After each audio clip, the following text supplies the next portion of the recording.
We can't come. Mom's fine. My wife is throwing a birthday party and we can't just abandon our guests. Those were the exact words Isaac said to the doctor when he was told I was dying. Literally, dying. My heart had failed 3 times in the ambulance, and my 42-year-old son chose Morella's appetizers over his mother's life. I lay here, hooked up to machines that keep my heart beating, staring at the ceiling of this cold hospital room. It's 2 in the morning, and I'm completely alone. The heart monitor beeps erratically, reminding me that each beep could be my last, and my sons are 30 miles away, toasting with champagne. The smell of disinfectant mixes with the metallic taste in my mouth since I woke from emergency surgery. My hands tremble every time I try to move them, and it's not just the medication, it's the rage coursing through my veins like pure venom. Mrs. Stone, please try to rest, whispers Fiona, the night shift nurse. She's a young woman, perhaps the age of my daughters-in-law, but her eyes hold a compassion I haven't seen in my own family for years. The doctor said the most important thing now is for you to stay calm. Calm. How can I be calm when I've just discovered that to my children, I'm less important than a party? Dr. Miller was very specific when he told me about the calls 2 hours ago. His words still echo in my head like hammer blows. I told them explicitly that this could be her last night, that the heart attack was massive, and that we needed them to come immediately. Benjamin's response was even worse than his brother's. Doctor, she can't wait until tomorrow. Diana organized everything weeks in advance, and all the guests have already arrived. My mom is strong. She's always recovered from everything. I've always recovered from everything. That phrase reverberates in my head like a painful echo. I recovered when their father abandoned us 25 years ago, leaving me with 2 teenagers and mountains of debt. I recovered when I had to work 3 jobs to put them through private college, cleaning offices at dawn, waiting tables at a diner during the day, and sewing clothes late into the night. My fingers still bear the scars from the sewing machine. I recovered when I sold my house, that little green house with a garden where they grew up, to help Isaac with the down payment for his own. It's only temporary, Mom, he had told me. I'll pay you back in 2 years. That was 8 years ago. I recovered when I lent my life savings, $28,000 that I had saved penny by penny for decades, for Benjamin's business that never took off. It's a safe investment, Mom. In 6 months, I'll pay you back everything with interest. The business folded after 3 months. I recovered when Morella told me in front of the whole family at last Christmas dinner that my olive green dress wasn't appropriate for the occasion and that I should dress more my age. I recovered when Diana decided my Sunday dinners were too much work and that it was better to order takeout. I recovered when they gradually stopped inviting me to family gatherings because, you know how grandma is, always wanting to give her opinion on everything. But this is different. This time, it's not about lost money or ignored slights. This time, it's about something I can't recover. The knowledge that when it truly mattered, when my life hung by a thread, they chose to stay at a party. Dr. Miller had explained to me in a grave voice, Mrs. Stone, you had 3 cardiac arrests during transport. The paramedics managed to resuscitate you, but you were technically dead for 4 minutes. It's a miracle you're here talking to me. 4 minutes dead, and my children were worried about not ruining Morella's pink party decorations? The door to my room remains closed. No worried calls in these 5 hours since I woke up. No text messages, just the constant sound of the machines keeping me alive and the echo of their words. We can't. My wife is throwing a party. Fiona checks my vital signs every hour. Your blood pressure is a little high, she says with genuine concern. Are you thinking about something that's making you nervous? If she only knew I was thinking about 66 years of unconditional love thrown away for a birthday cake and colorful balloons. At this moment, as I look at the city lights through the hospital window, something inside me is breaking definitively. And it's not my heart.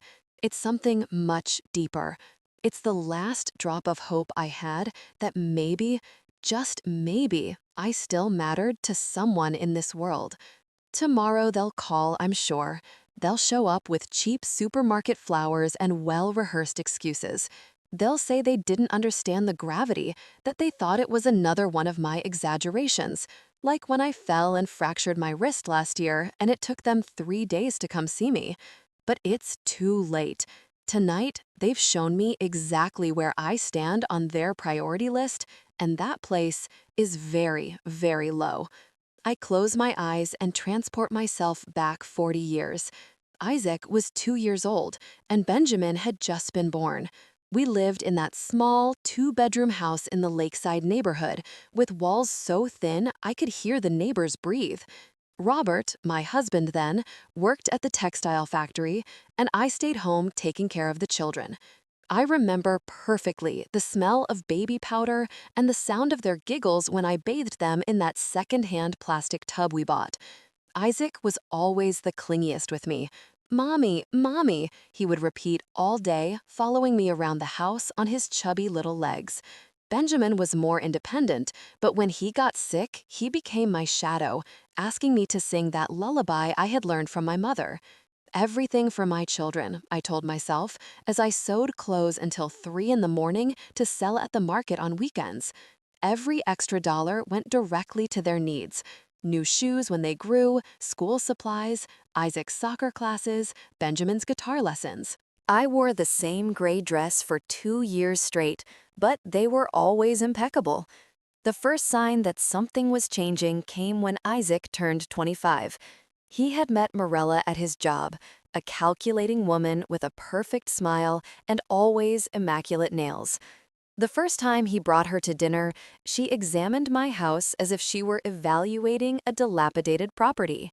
"Cecilia," she said to me with a smile that didn't reach her eyes, "don't you think it would be better if Isaac and I spend Christmas at my place this year? My family has deeply rooted traditions, and, well, my mother is used to doing things a certain way." That Christmas, I ate alone for the first time in 25 years. The turkey I had bought remained untouched in the refrigerator for a week. When I asked Isaac how dinner had been, he replied, "It was amazing, Mom. Morella's house is spectacular. It has a dining room that looks like it's straight out of a magazine. And the food, well, her mom is a really good cook," as if my 30 years of cooking for him had meant nothing. Benjamin followed the same pattern 2 years later. Diana was different from Morella, more subtle in her manipulations. She didn't exclude me directly, she simply made small comments that accumulated like raindrops until they formed a puddle of insecurity. "Oh, Cecilia, how lovely your red sweater is," she would say with a condescending smile. "It's very vintage, isn't it? I always tell Benjamin that women our age need to update their wardrobes once in a while."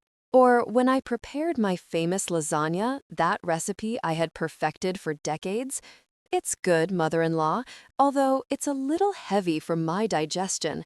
I prefer lighter, more modern food. Benjamin has gotten used to my cooking style." Invitations to family dinners began to spread out.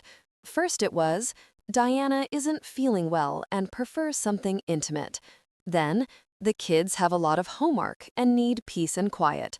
Finally, they simply stopped inviting me.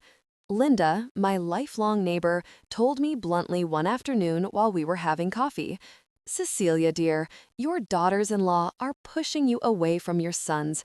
It's the oldest story in the book. I've seen this movie 1,000 times."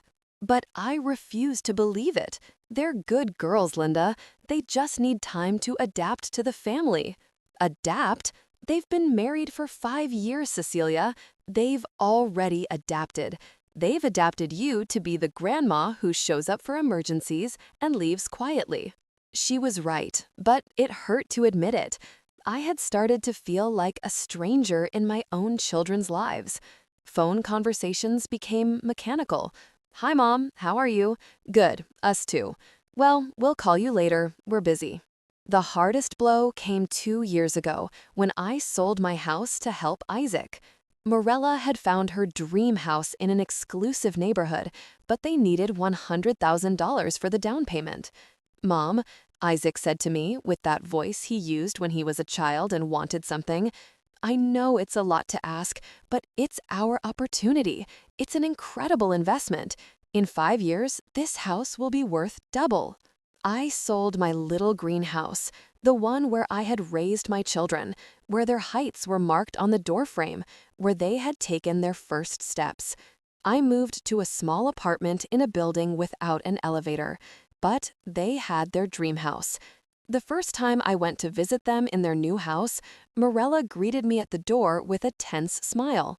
Cecilia, what a surprise! You should have called first. We're expecting some friends for dinner. She didn't invite me in. I stood on the threshold of the house I had helped buy, feeling like a salesperson arriving at the wrong time. I just came to bring you this, I said, handing her a chocolate cake I had made especially for them. It was Isaac's favorite since he was a child. Oh, how nice. But you know we're trying to eat healthier. Isaac is being very careful after his high cholesterol scare. She held the cake as if it were contaminated. That night, I cried myself to sleep. My son had cholesterol problems, and I found out by chance through a conversation at the door of a house I had helped buy. With Benjamin, the situation was different, but equally painful. He had always been more direct, less diplomatic than his brother. When his electronics import business started having problems, he got straight to the point. Mom, I need $8,000. It's to save the business. If I don't get them this week, I'm going to have to close and be in debt for years. It was all my savings. Every dollar I had saved working at Dawn, every coin I had set aside from my pension for 10 years. But he was my son, my baby, whom I had carried in my arms for entire nights when he had a fever. I'll lend it to you, my son, but I need you to sign a promissory note. It's not distrust, it's just to have everything in order. Diana was outraged. A promissory note? Seriously, Cecilia? You're going to charge your own son interest? What kind of mother does that? In the end, I lent him the money, without a promissory note. He's your son, I told myself. He knows what that money means to you. The business folded after 3 months. The $8,000 vanished along with years of sacrifices and dreams of a dignified old age. Benjamin told me, Mom, you know how these businesses are. Sometimes you win, sometimes you lose. At least I tried. As if my money had been casino chips and not the result of decades of work. Now, connected to these machines in this cold hospital, I understand that all those moments were preparing me for this night when the mask finally fell and I could see the naked truth. To my children, I am dispensable. The pain had started 3 days ago, during Sunday lunch at Isaac's house. It was my 66th birthday, although no one seemed to remember it. Morella had prepared a light salad and grilled chicken, nothing like the celebrations I used to organize for them when they were children. Mom, you look tired, Benjamin had said to me while picking at his food without looking up from his phone. Are you sleeping well? The truth was, I hadn't slept properly for weeks. A strange pressure in my chest woke me every night at 3 in the morning, as if someone were sitting on my ribs. But I didn't want to worry them. I didn't want them to think it was another one of my exaggerations, as they had started to call my ailments. I'm fine, honey, just a little heartburn at night. Morella had let out a dry laugh.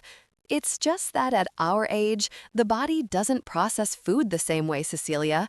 I tell my mom she needs to eat lighter, fewer spices, less fat. A 66-year-old woman's body isn't the same as a 30-year-old's. That afternoon, as I was getting ready to leave, Diana arrived with news that broke my heart without her knowing it. Guess what? We finally got a date for my birthday party. It's going to be this Wednesday at the Grand Plaza Hotel Ballroom. I've been planning it for months. Wednesday? My actual birthday had been on Sunday, but no one mentioned it. On Wednesday, they were going to celebrate Diana with all the pomp and circumstance in the world. It's going to be amazing, Diana continued excitedly. I hired the best catering service in the city. There's going to be live music, themed decorations, and over 50 guests have already confirmed. Benjamin gave me this gorgeous golden dress that cost $1,200. $1,200? More than I spend on clothes in 2 years. I remained silent, feeling that pressure in my chest intensify as I watched my son smile proudly for having spent in one night what lasts me 6 months. "Mom, you're obviously invited," Benjamin had told me, but his tone sounded more like forced courtesy than real desire. Though, it's going to be an elegant affair. Diana invited many important people from her work. The message was clear. Come, but don't embarrass us. On Tuesday night, a day before Diana's big celebration, the pressure in my chest had become unbearable. My left arm ached, and I had nausea that made me double over in bed. I called Isaac at 11 at night. "Mom, what's wrong? We're watching a movie." "My son, I feel very sick. I have a chest pain that won't go away." "Did you take anything? Chamomile tea? Maybe it's stress. You've been very tense lately with Diana's party. Look, we'll stop by to see you tomorrow after the celebration." I hung up feeling more alone than ever. Even my pain had to wait for my daughter-in-law's party to end. That night, I couldn't sleep for a minute. The pain spread through my jaw, my neck, my back. It was as if a giant elastic band was tightening around my torso. At 5 in the morning, I called Linda. "My dear, that doesn't sound good at all," she said after hearing my symptoms. "I'm coming over and taking you to the hospital." "No, Linda, it's Wednesday. It's Diana's party. I don't want to ruin." "Ruin what, Cecilia? You're describing heart attack symptoms. Do you think a party is more important than your life?" It turns out it was. It turns out that for my children, a party was more important than my life. Linda arrived at my apartment at 6 in the morning and found me sitting on the edge of the bed, sweating coldly and breathing with difficulty. "We're going to the hospital right now," she said with that firmness that only true friends have. In the taxi to the hospital, the pain intensified to the point of being unbearable. It felt as if a knife was being plunged into the center of my chest and slowly twisted. I squeezed Linda's hand with all my might. "Hang in there, Cecilia. We're almost there." In the emergency room, everything happened very quickly. The electrocardiogram showed worrying irregularities, my blood pressure was through the roof, and the cardiac enzyme levels confirmed what the doctors already suspected. I was having a massive heart attack. "We need to operate immediately," Dr. Miller had told me as he prepared the gurney to take me to surgery. "Is there anyone we can call, close family?" With a voice choked by pain and medication, I gave them my children's numbers. "Please tell them it's urgent, to come now." Linda stayed holding my hand until they took me to the operating room. "I'll stay here until you come out. My dear, you're not alone." But I was alone. As they administered the anesthesia, the last thing I thought about was my children getting ready for a party while I fought for my life. I woke up 6 hours later with Fiona checking my vital signs and Linda asleep in the chair next to my bed. My children were conspicuously absent. Did my children call? It was the first thing I asked, although from Fiona's expression, I already knew the answer. The doctor spoke with them during the surgery. He explained that you had 3 cardiac arrests, that the situation was critical, that they needed to come immediately. My heart, already weak, shrank even more. "And what did they say?" Fiona hesitated before answering. She clearly didn't want to be the messenger of this betrayal, but I needed to hear the whole truth. "Your oldest son said they were at a very important party, that they couldn't abandon the guests, that you had always been strong, and that they were sure you would recover." Tears began to roll down my cheeks uncontrollably. It wasn't just the physical pain of the post-operative period, it was the pain of discovering that Diana's party, with its $1,200 golden dress and elegant appetizers, was worth more than all the years I had dedicated to raising them. Your youngest son, Fiona continued softly, asked if they could come tomorrow morning after the celebration ended. Linda woke up hearing my crying and immediately came closer to the bed. My dear, what happened? Does something hurt? Everything hurts, Linda. It hurts to have dedicated my entire life to two children who prefer a party to knowing if their mother is going to survive the night. At that moment, staring at the hospital ceiling at 3 in the morning while my children toasted with champagne 30 miles away, I made a decision that would change everything forever. The next 3 days were a roller coaster of emotions I never thought I would have to experience. Every hour that passed without a call from my children felt like a deeper stab in an already literally broken heart.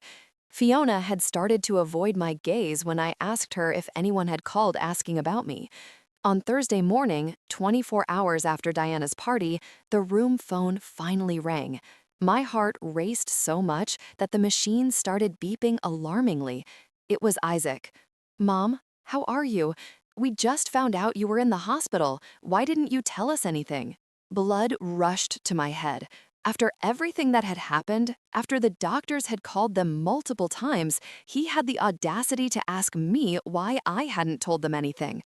"Isaac," I said in a voice I didn't recognize as my own, "the doctors called you on Wednesday. They told you I was dying and that they needed you to come immediately." There was an awkward silence on the other end of the line. "Oh, yeah.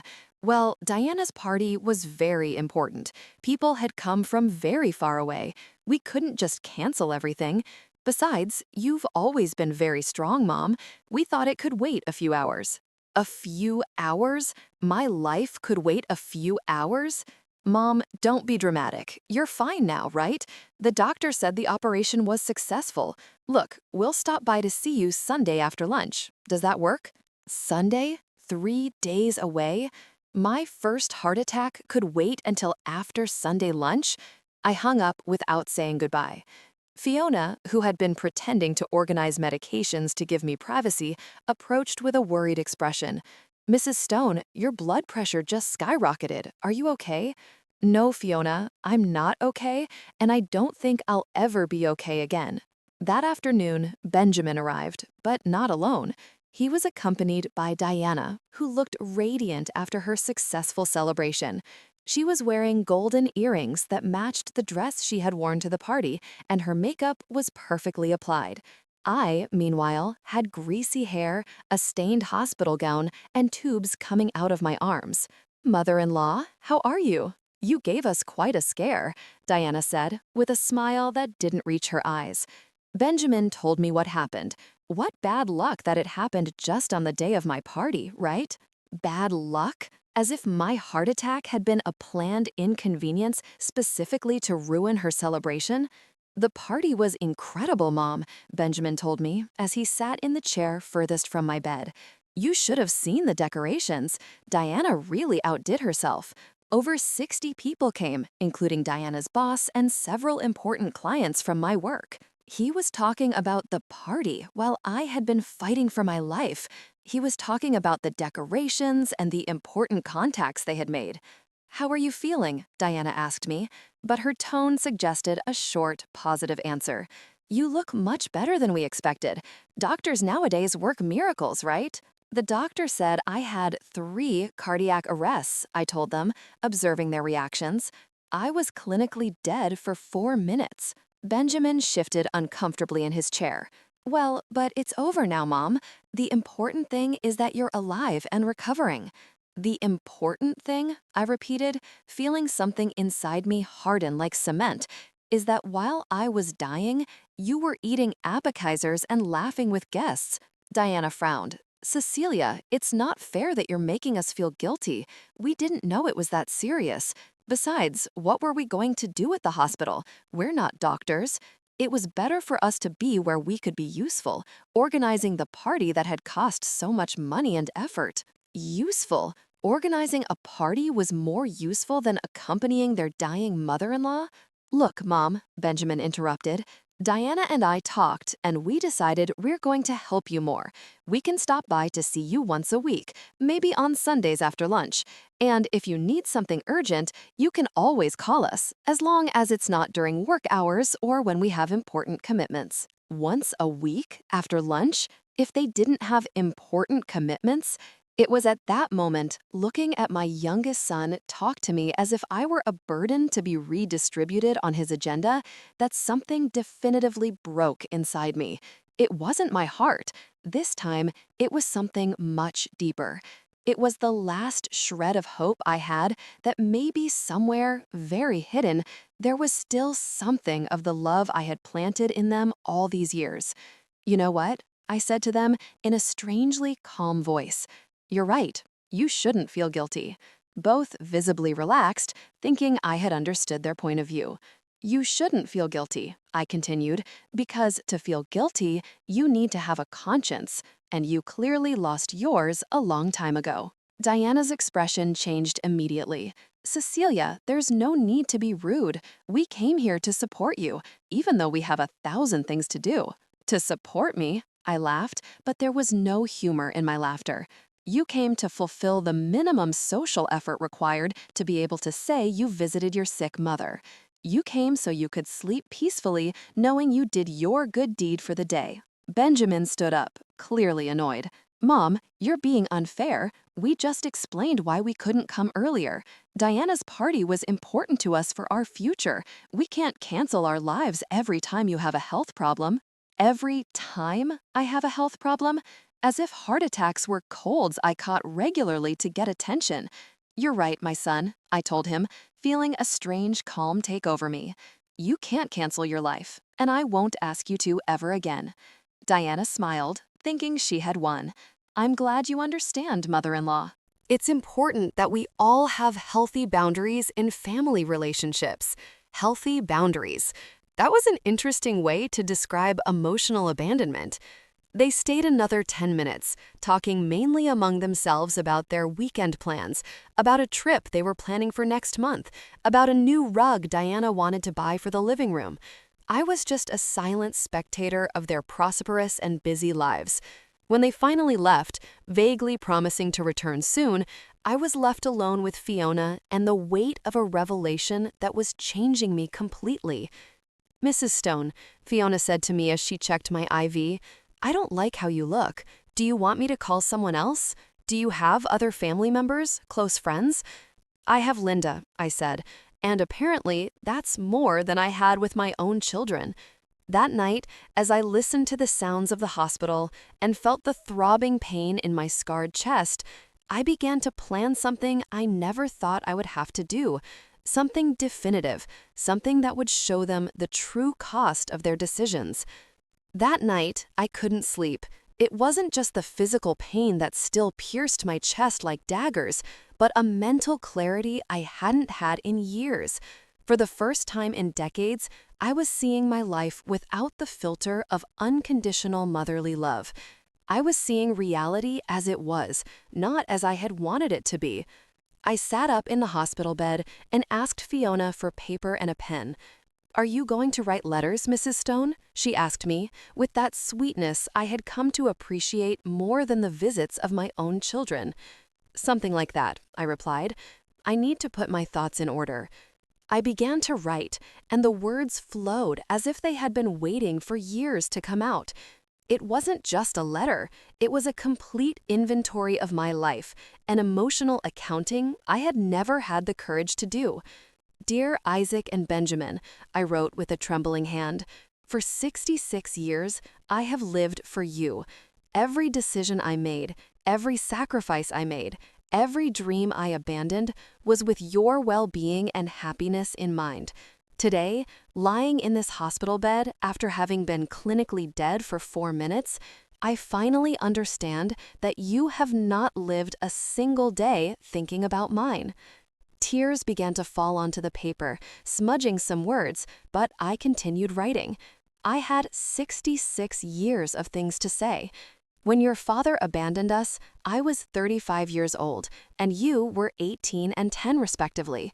I was young, I was attractive, I had suitors who wanted to start a family with me, but I chose to stay alone, to dedicate myself completely to you. I didn't want any man to make you feel like you were a burden or that you were in the way. I sacrificed the possibility of having a partner, of having more children, of having a full love life because you were my absolute priority. I remembered Mr. Douglas, the widower who lived across the street and who for years brought me flowers every Friday. He was a good, hardworking man who courted me with the patience of someone who understands the value of important things. But I always told him that I couldn't think about romance, that my children needed me. He married another woman 5 years later, and I continued alone, raising them. I worked 3 jobs for 8 years to pay for your private college, I continued writing. I cleaned offices from 4 to 7 in the morning. I worked at the diner from 8 to 4 in the afternoon and sewed clothes from 6 until midnight. I slept 3 hours a day from Monday to Saturday. Sundays I dedicated completely to you. I washed your clothes, cooked your favorite meal, helped you with homework, took you to the park. My hand started to ache, but I needed to write everything. It was as if by putting it on paper, I was finally giving real weight to all those years of silent dedication. Isaac, when you married Morella, I sold my house to help you with the down payment for yours. That greenhouse where you grew up, where you learned to walk, where we spent the best Christmases of our lives. I sold it without thinking twice because you said it was your opportunity to have a better life. I moved to a 1-bedroom apartment on a 4th floor without an elevator, but you had your dream house. I stopped writing for a moment to wipe away my tears. Fiona approached with concern. "Are you feeling well, Mrs. Stone? Your blood pressure is going up again." "I'm fine, honey. For the first time in years, I'm perfectly fine." I continued with the letter. "Benjamin, when your business was failing, I lent you my life savings, $28,000, that I had saved dollar by dollar for 10 years, working weekends until I was 70, selling food at the door of my building, saving every penny of my pension. It was my security for old age, my peace of mind to be able to get sick without being a burden to anyone. But you needed that money, and I gave it to you without hesitation. The irony hit me like a slap. I had spent my financial security so they wouldn't see me as a burden, and now they saw me as exactly that, a burden. But none of this matters now," I wrote, feeling that each word freed me a little more. What has really killed me has not been the financial sacrifices. What killed me was discovering that on Wednesday, when I was fighting for my life on an operating table, you were toasting with champagne at a party. I closed my eyes and allowed myself to relive that humiliation once more. It was necessary to feel the full weight of that betrayal, to be able to do what I had to do. The doctors called you at 2 in the afternoon to tell you that my heart had failed, that I had had multiple cardiac arrests, that the situation was critical. They literally told you this could be your mother's last night. And you replied that you couldn't come because there was a party. A birthday party with appetizers and live music was worth more than the life of the woman who brought you into the world. The words were becoming blurred by tears, but I continued. I needed to finish. Today, I understood something I should have understood years ago. You don't love me. Maybe you cared for me when you were children and needed me, but that feeling evaporated the moment you became independent. Now, I'm just an uncomfortable social obligation, someone to visit occasionally to keep up appearances. My hand trembled as I wrote the next lines, because I knew that once I put them on paper, there would be no turning back. That is why I have made a decision that will change our lives forever. I will not continue to live as a mother begging for crumbs of attention from children who see me as a nuisance. I will not continue to pretend that obligation visits and courtesy calls are enough for me. I will not continue to accept that my life has less value than a party, than a dinner with friends, than a busy weekend. I paused to catch my breath. My heart was pounding, but it wasn't fear I felt. It was liberation. When you read this letter, I will already be gone from your lives forever. Don't look for me. You won't find me.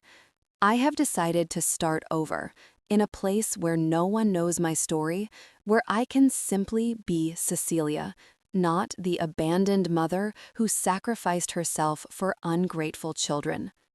Fiona approached again. Mrs. Stone, it's already 4 in the morning. You should rest. I'm almost done, honey. Just a few more lines. I am not making this decision out of anger, but out of self-love. The same love I gave you all these years, I will finally give to myself. I deserve to be surrounded by people who value my presence, who care about my well-being, who choose my company instead of tolerating it.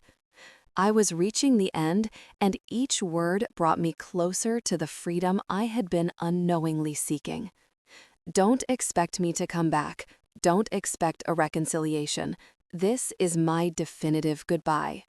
Be happy with your busy lives, your important parties, and your clear priorities. I will be happy away from you. I signed with my full name, Cecilia Rosewood, your mother, until today. I carefully folded the letter and put it in the nightstand drawer. Tomorrow, I would give it to Linda with specific instructions on when to deliver it. For the first time in days, I fell asleep without crying. On Friday morning, I woke with a strange feeling in my body. It wasn't the physical pain I had been carrying since the heart attack. It was something different, a mixture of nervousness and excitement I hadn't felt in decades. It was the feeling of being about to take control of my own life for the first time in years. Linda arrived early, as she had been doing every day since my operation. She brought a thermos of homemade coffee and that warm smile that reminded me that there were still people in the world who genuinely cared about me. "Good morning, dear. How did you wake up? You look different today, more peaceful."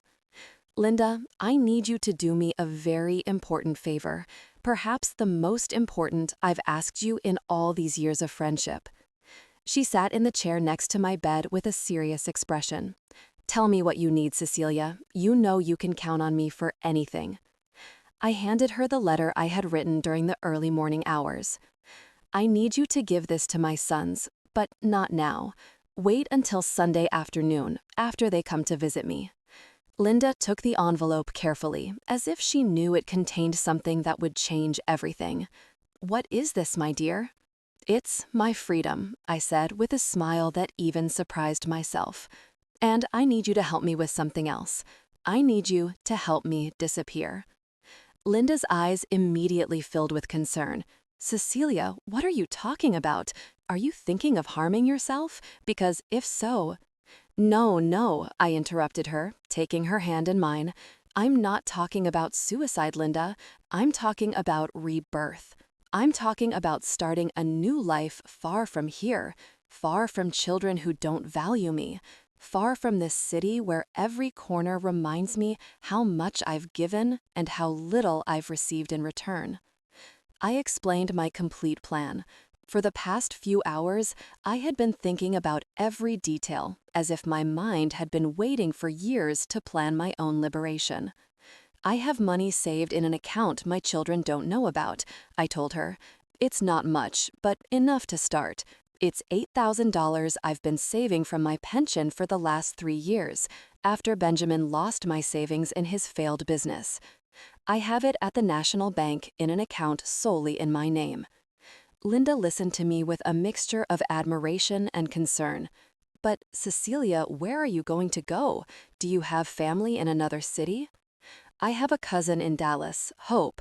We haven't spoken in 5 years, but I know she lives alone in a big house she inherited from her husband. I'm going to write to her. I'm sure she would take me in for a while, until I get settled." It was true. Hope had always been different from the rest of the family. She was an independent woman who had never married or had children, and who had always told me she admired my strength. On the few occasions we spoke on the phone, she had hinted that if I ever needed a change of scenery, her house was open to me. The plan is simple, I continued explaining to Linda. On Sunday, when my children come, it will be the last time they see me. After they leave, you help me get out of the hospital. I'm not going to officially check out, I'm simply leaving. I'll leave the letter on my bed and disappear. And your things, your apartment? I already talked to Fiona about this. She has a sister who's a lawyer, and she's going to help me make a power of attorney so you can take care of everything. You can sell my furniture, keep whatever you want, and use the money to pay what's left of the rent until the contract ends. I never liked the apartment anyway. It was too small, too sad. Linda remained silent for a long moment, processing everything I had told her. Cecilia, are you sure about this? It's a very big decision. Once you leave, it's going to be very difficult to come back. I don't want to come back, Linda. That's exactly the idea. I want my children to understand what it feels like to be abandoned by family. I want them to know what it's like to look for someone you love and not find them. I want them to live with the guilt of having lost their mother by choosing a party over her life. The words came out of me with a clarity and determination that surprised me. It was as if all these years I had been accumulating strength for this moment. Besides, I continued, I'm 66 years old, Linda. If I live to 80, I have 14 years left. Am I going to waste those years begging for attention from children who see me as an obligation? Or am I going to use them to see new places, make new friends, maybe even find the love I never allowed myself to have? For the first time since I had started explaining my plan, Linda smiled. You're right, my dear. You have every right in the world to be happy. And if they can't give you that happiness, then you need to find it somewhere else. Exactly. And I need you to promise me something else, Linda. When my children come looking for you after reading the letter, when they beg you to tell them where I am, I need you to tell them you don't know, because you really won't know. I'm not going to tell you my exact address in Dallas until I'm completely settled and sure I don't want them to find me. Linda nodded with determination. I promise, Cecilia, but I want you to keep me updated on how you are, to call me at least once a week so I know you're safe and well. Of course, you're the only real family I have, Linda. You're the sister I never had, and the only person who truly cares about my well-being. We spent the rest of the morning planning the details. Linda would take care of contacting Fiona's sister for the legal papers. I would call my cousin Hope from the hospital phone to explain my situation. I also needed to withdraw my $8,000 from the bank and convert it to cash for the trip. You know what's the saddest thing about all this? I said to Linda as we organized the last details. That I'm more excited about this new life than about anything that has happened in the last 10 years. I feel like a teenager planning to run away from home. But instead of running away from controlling parents, I'm running away from ungrateful children. It's not sad, my dear. It's liberating. You've spent your entire adult life living for others. It's time for you to live for yourself. That afternoon, I called Hope from the hospital phone. Her voice sounded surprised, but genuinely happy to hear from me. Cecilia, what a nice surprise. How are you, cousin? Hope, I need to tell you something important. I'm going through a very difficult situation with my children, and I need to make a radical change in my life. Is your invitation from years ago to visit you in Dallas still open? She didn't hesitate for a second. Of course, cousin. This house is too big for me alone, and I'd love to have company. What's going on? Are your children okay? My children are perfectly fine, I replied with a bitterness I couldn't hide. So much so that they don't need their mother for anything. I'll tell you everything when I arrive, but I need to leave here as soon as possible. Come whenever you want, Cecilia. You have a room waiting for you here for as long as you need. When I hung up the phone, I felt as if I had just bought a ticket to freedom. Sunday arrived faster than I expected. I woke up at 6 in the morning with a mixture of anxiety and excitement that churned my stomach. It was my last day being Isaac and Benjamin's mother. Tomorrow morning, I would simply be Cecilia, a free woman starting a new life. Fiona noticed my nervousness as she checked my vital signs. "You look very tense today, Mrs. Stone. Are you worried about something?" "On the contrary, honey, I'm excited. Today is the last day of a life that no longer serves me." During the morning, I mentally reviewed everything I had planned. Linda had withdrawn my $8,000 from the bank on Friday and had it stored at her house. Fiona's sister had prepared the power of attorney that would allow Linda to handle my legal affairs. My cousin Hope was waiting for my arrival in Dallas with open arms. Everything was ready. Isaac and Benjamin arrived exactly at 2 in the afternoon, as they had promised. After lunch, of course. Diana came with Benjamin, wearing a new coral-colored dress that probably cost more than I spend on food in 2 months. Morella arrived 15 minutes later, apologizing because she had had to finish a super important work call. "Mom, you look much better," Isaac said to me as he sat in the chair furthest from my bed.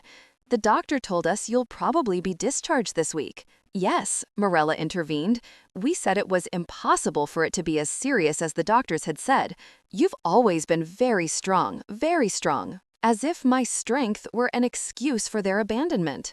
"And what plans do you have when you leave the hospital?" Diana asked me, with that false smile she had perfected. "I hope you understand that with our work schedules, it's going to be difficult for us to visit you very often, but we can call you on weekends. Call me on weekends if they didn't have more important commitments, of course." "In fact," Benjamin said, "Diana and I were talking, and we thought it might be a good idea for you to consider moving into one of those senior living facilities, you know, where there are 24-hour nurses and activities to keep you busy." A nursing home. They wanted to put me in a nursing home after abandoning me during my heart attack. "There are some very nice ones," Diana continued, excited by the idea. "We visited one last weekend just to check it out. It's very clean, the food looks decent, and it's not that expensive." "It costs about $2,000 a month, but with your pension and a small contribution from us, it would be totally feasible." $2,000 a month, the same amount Diana's dress cost for her birthday party. "Best of all," Isaac added, "is that you'd be surrounded by people your age. You could make friends, play cards, participate in activities. It would be much better than being alone in that apartment where no one can take care of you if something happens." I remained silent, watching my 2 sons plan my life as if I were a logistical problem that needed solving. They weren't asking me what I wanted to do, they were informing me that they had decided for me. "Besides," Morella continued, "it would be safer for everyone. If you have another medical emergency, the staff there could handle it without us having to abandon our jobs or important commitments." There was the naked truth. They wanted to ensure that the next time I was dying, they wouldn't be bothered during their important commitments. "And when did you plan to implement this plan?" I asked them with a calm that surprised me. "Well, there's no hurry," Benjamin said, "but maybe in the next 2 or 3 months. That way you have time to get used to the idea, and we can save for the initial payment." 2 or 3 months, the time they gave me to prepare for my official exile. "You know what?" I said to them, feeling a strange smile forming on my lips. "I think you're right. I think I need to make a radical change in my life." The 4 of them visibly relaxed, thinking I had accepted their plan. "I'm glad you see it that way, Mom," Isaac said. "It's going to be best for everyone." "Without a doubt," I added. "It's going to be best for everyone." They spent the next hour talking among themselves about the details of the senior living facility, about their work plans, about the vacations they were planning for next month, about a new rug Diana wanted to buy for the living room. I was just a silent spectator of the conversation about my own future. Diana showed Morella photos on her phone of the birthday party, that celebration that had been more important than my life. "Look, this is the cake I ordered. Isn't it beautiful? It cost $300, but it was worth every penny." $300 for a cake? A quarter of what I spend on food in an entire month. "And this is the dress Benjamin gave me," she continued, swiping to another photo. "Isn't it divine? It's designer. It cost $1,200, but my husband says I deserve it." She deserved it. She deserved a $1,200 dress, but I didn't deserve them to come see me while I was dying. At 4 o'clock in the afternoon, they began to make the typical farewell gestures. Morella looked at her watch for the third time in 5 minutes. Diana yawned exaggeratedly. Benjamin obviously checked his phone. Well, Mom, Isaac said, standing up, I think it's time for us to go. We have dinner with Morella's parents, and we don't want to be late. Dinner with Morella's parents? Of course. They were in a hurry to leave. It's okay, dears. Go in peace. Each of them gave me a quick, superficial kiss on the forehead, the kind given out of obligation. Diana even wiped her lips afterward, as if my skin had left some unpleasant residue. We'll call you this week, Benjamin promised from the door. And we'll start researching more senior living facilities, Morella added. Take good care of yourself, mother-in-law, Diana said with that false smile. And don't worry about anything. We'll take care of everything. They left, leaving behind the scent of Diana's expensive perfume and the echo of their empty promises. I was left alone in the room, looking at the door through which my children had just left. In a few minutes, Linda would come in to help me with the final phase of my plan. In a few hours, I would be on a bus to Dallas. By tomorrow, the hospital bed would be empty, and my children would be reading the letter that would change their lives forever. For the first time since the heart attack, I genuinely smiled. It wasn't a smile of happiness, but of liberation. It was the smile of a woman who had finally decided that her own life was worth more than the emotional comfort of ungrateful children. Fiona came in for the afternoon checkup. How do you feel after the visit, Mrs. Stone? I feel free, Fiona. For the first time in decades, I feel completely free. Free? Free from what? Free from the illusion that I am important to anyone other than myself. At 6 in the afternoon, Linda arrived, punctual as always. She carried a small suitcase with clothes she had packed from my apartment and the $8,000 in cash. Ready for your new life, my dear? More than ready, Linda. I've been waiting for this moment for years without knowing it. At 7 in the evening, as the hospital corridors began to empty and the night shift settled into its more relaxed routine, Linda and I put into motion the plan that would change my life forever. It was strange to feel so much adrenaline at 66 years old, as if I were a teenager running away from home, instead of an older woman taking control of her own destiny. Are you sure you want to do this, Cecilia? Linda asked me one last time, as she helped me get dressed in the clothes she had brought from my apartment. Once we leave here, there'll be no turning back. Linda, I've been 40 years without turning back. From the day I decided my children were more important than myself, I haven't had a way back. This is the first time in decades that I'm moving towards something, not running away from something. I put on the dark green dress I had bought last year, but had never worn because Morella had commented that the color didn't suit me. Today, it seemed perfect. It was the color of new hope, of a fresh start. Fiona came in at the exact moment we had coordinated. Her shift ended at 8, and she had agreed to help us with the most delicate part of the plan, leaving the hospital without an official record of my departure.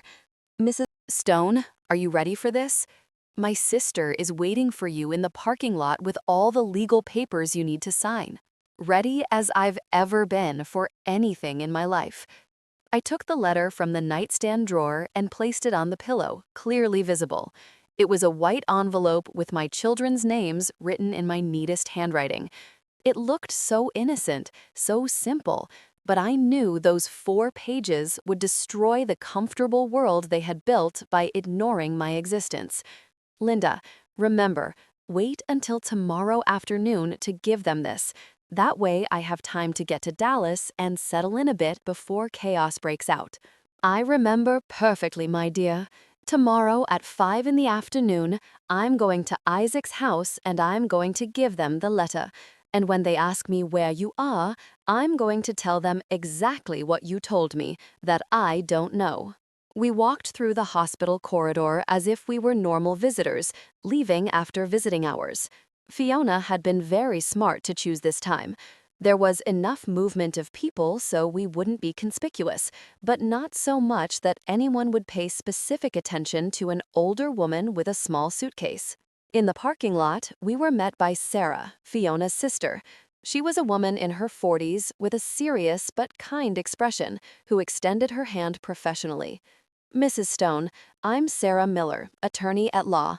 My sister explained your situation, and I want you to know you have my full support. What you're doing requires a lot of courage. Thank you, counselor. Do you have all the papers ready? Here they are.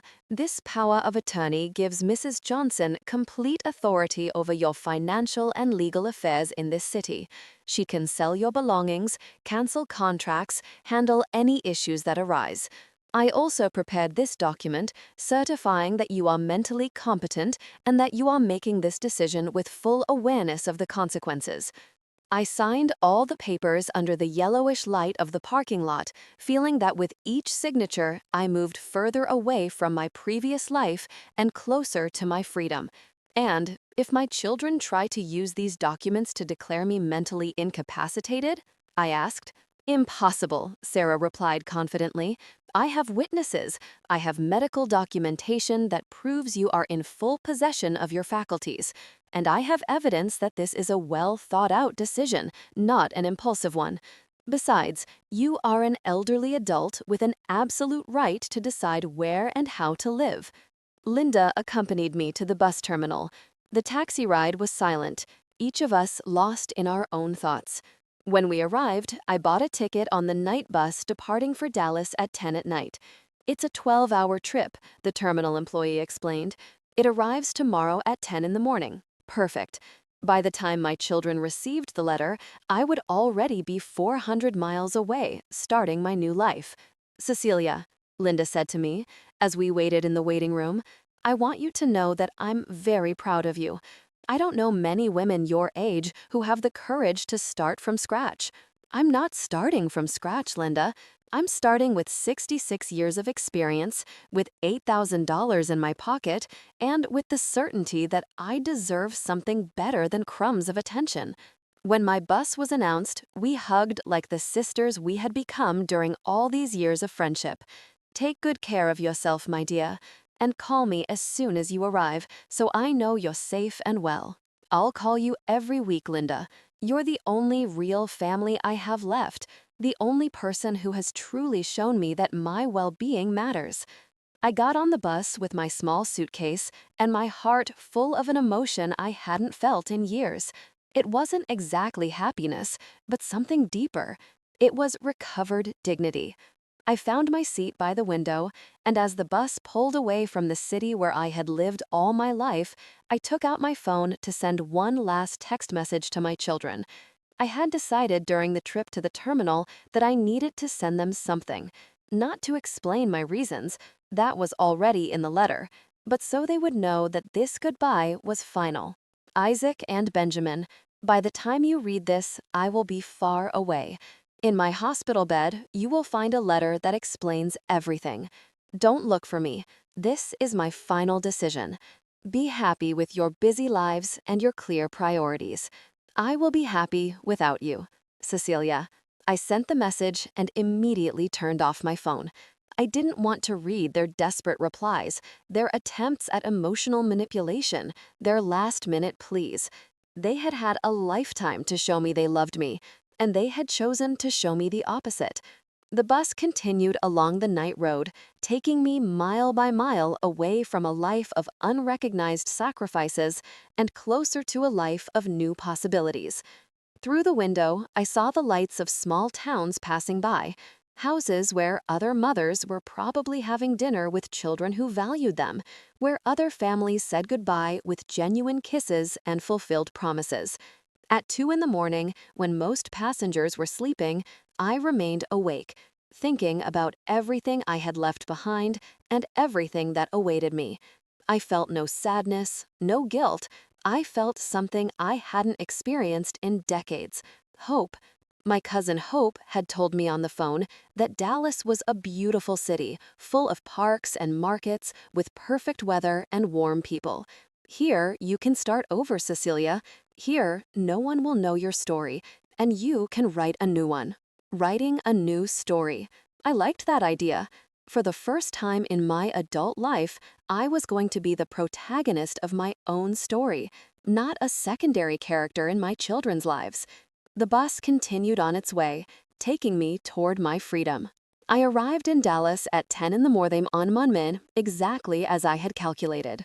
The sun shone with an intensity I hadn't seen in years, as if even the weather was celebrating my new life. My cousin Hope was waiting for me at the terminal with a smile that immediately reminded me of my mother, her aunt, who always said that true family wasn't the one who shared your blood, but the one who shared your pain and your joy. "Cecilia, what a joy to see you," she said, hugging me with a warmth my own children hadn't given me in years.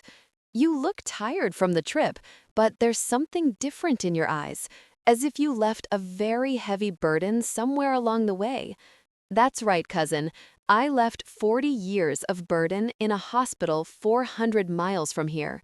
During the ride to her house, Hope told me about life in Dallas, about the markets where I could buy fresh vegetables for pennies, about the parks where women my age gathered every morning to exercise and socialize, about dance classes for seniors, about part-time job opportunities for experienced people. Here, no one will judge you for starting over at 66, Cecilia. This city is full of stories of rebirth. Her house was exactly as she had described it, large, full of light, with a backyard where roses, jasmine, and a lemon tree filled the air with fragrance. My room had a window overlooking the garden and a bed with white sheets that smelled of lavender. "This will be your home for as long as you need, cousin, and if you decide to stay forever, it will be an honor for me." That first afternoon, while Hope prepared a homemade meal that reminded me of my childhood, I received the call I had been waiting for. It was Linda. "Tell me everything, Linda. I need to know how they reacted." I arrived at Isaac's house at 5 in the afternoon as we agreed. They were having a quiet family dinner. When I told them I had a letter from you, Morella rolled her eyes and said, "It's probably another one of her dramatizations because we haven't visited her in 2 days." I laughed bitterly. Even my letters they considered dramatizations. But when Isaac started reading, his face completely changed. Cecilia, he went pale as a sheet. He started reading aloud, and everyone fell completely silent. When he finished, Diana screamed, "This can't be real. Mothers don't abandon their children." And Benjamin started dialing your phone desperately. "And what did you tell them when they asked where I was?" "Exactly what you asked me to. I told them I didn't know, that you had only asked me to deliver the letter and hadn't told me where you were going." Isaac became furious and yelled that it was impossible for me not to know anything, that we were very good friends. But I stood firm. "How did they look when you left?" "Devastated, Cecilia. But it wasn't sadness I saw on their faces. It was panic. The panic of realizing they had lost something forever, and that it was their own fault." That night, lying in my new bed, in my new city, with the scent of jasmine wafting through the window, I received dozens of missed calls and text messages from my children. I didn't answer any, but I read them all. "Mom, please call us. We can talk about this." Isaac. "Cecilia, this is ridiculous. Mothers can't just disappear." Morella. "Mom, I understand you're upset, but this is extreme. Come back and we'll fix everything." Benjamin. "Mother-in-law, I think you're overreacting. We love you. We just have busy lives." Diana. "But it was too late for changes. It was too late for regrets. They had had 40 years to change, 40 years to value me, 40 years to show me that my life mattered. I wasn't going to give them a second chance." 3 weeks after my arrival in Dallas, I had already established a routine that filled me with a peace I hadn't known in decades. I woke up early to walk in the park with a group of women my age who had welcomed me as if I were a lifelong friend. I had found a part-time job at a downtown boutique, assisting ladies who appreciated my experience and good taste. In the afternoons, I took painting classes at the Cultural Center, something I had always wanted to do but never had time for because I was too busy sacrificing myself for my children. "You look 10 years younger, Cecilia," Hope told me one afternoon as we painted together in the garden. "It's incredible what freedom can do for a woman." She was right.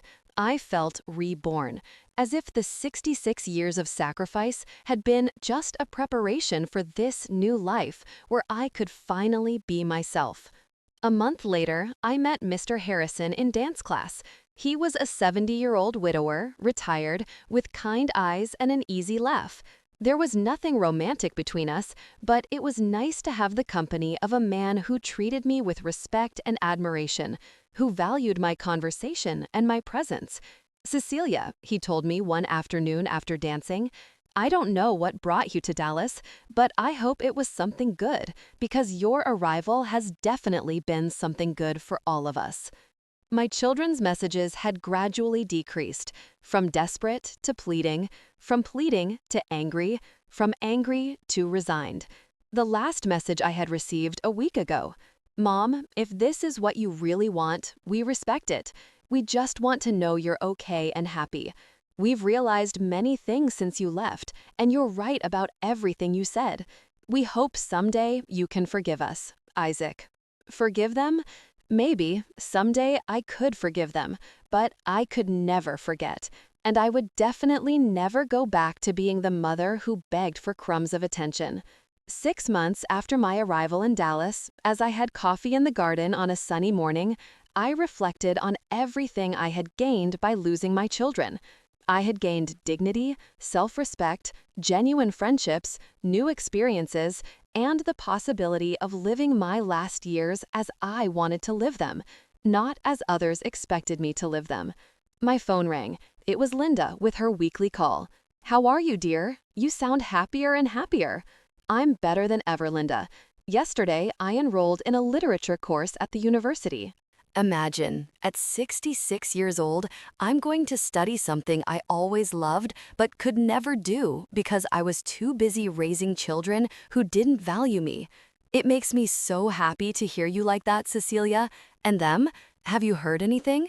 I see them occasionally posting photos on social media. They continue with their busy lives, their important parties, their urgent commitments.